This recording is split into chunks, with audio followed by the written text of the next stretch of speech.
John T. Riordan é ex-presidente do International Council of Shopping Centers e profundo conhecedor dessa indústria ao redor do mundo todo. Mr. Riordan, welcome to Brazil. Thank you. Good to be here. In your speech, you said that a shopping center is not only a building, it's innovation that keeps going all the time. Can you explain this concept? Well, really what I said was that a shopping center is not a building at all. It's a management concept. And it's best defined as getting many different businesses that are sometimes competing businesses and making them behave as one. Many people, particularly people who studied the shopping centers in the early days, thought, oh, there's a shopping center, it's a building, I'll build me one of those in my country and I'll have a shopping center, without understanding that it is a management process and an ownership process. There are still problems with that in certain parts of the world. You also said that in shopping center business it's very important to talk and learn with people. Is this a kind of research, informal research? It's informal research that you can also make formal. As I said, in the earliest days of the business, they didn't know what they didn't know, and they needed to find out what they didn't know.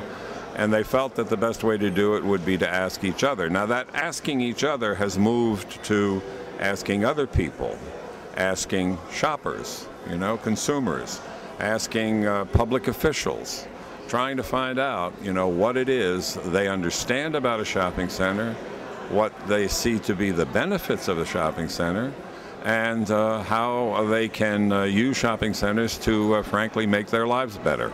What do you mean when you say that it's fundamental to bring concrete and solid information to the market? Which market are you talking about? Well, when I was talking about the solid and the concrete information, it's not just, the sort of the whim or the idea of the individual, but in today's world, if you are going to make the kind of investment that needs to be made in order to put a shopping center somewhere, you better be sure for yourself, that's one audience. You better be sure for the community in which you plan to put the shopping center, because it's going to be there for a very long time.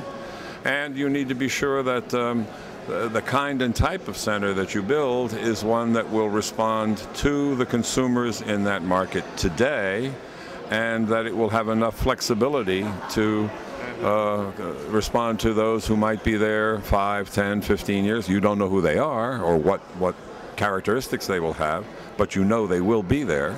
Finally, I don't know if I understood well, but you said we have plenty of good information to use before doing economic or market researches. Is that right?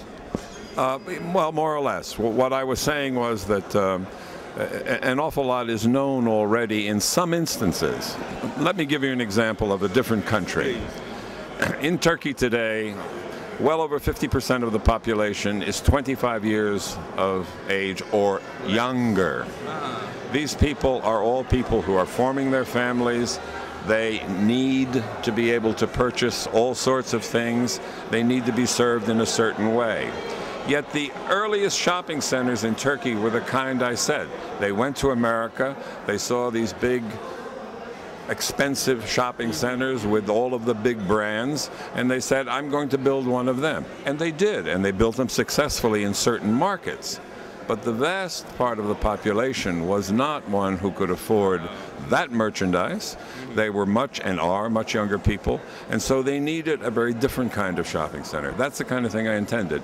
And if you go to Turkey today, you will see it's the Carrefour type shopping center. It's many of the shopping centers you have here, type shopping center, and it's serving that younger population who are just starting their families, who are just buying things, and who would like to keep a little bit of their money in their pockets so they can enjoy themselves just a little bit. How do you see the Brazilian shopping center industry? Well, I can see it from 2 points of view. I first came here in 1986. There were not very many shopping centers here, and if you recall, or you're too young perhaps to recall, but the economy was a very different economy. As I said earlier, there was no credit. The financing of shopping centers either had to come from wealthy individuals or through things like key money in order to be able to build it. Rents were expressed in, inflation was hyperinflation, and lease rents were expressed in OTNs. So whatever the treasury note was worth at the end of the month, that's what you paid in the then existing cruzeiro or whatever it was at the time. Today you have, what, 100 million people who under United Nations statistics count as middle class. This is a great, it's a revolution. It's a social revolution. And where I live in the United States, there are many Brazilians. In fact, there are more Brazilians in the state I live than probably anywhere else. And tens of thousands of them are coming home to Brazil. Why? They see there is the growth of a middle class. They see there is opportunity. And frankly, we're sorry to see them go. They are fine, productive people, but they've decided to do that.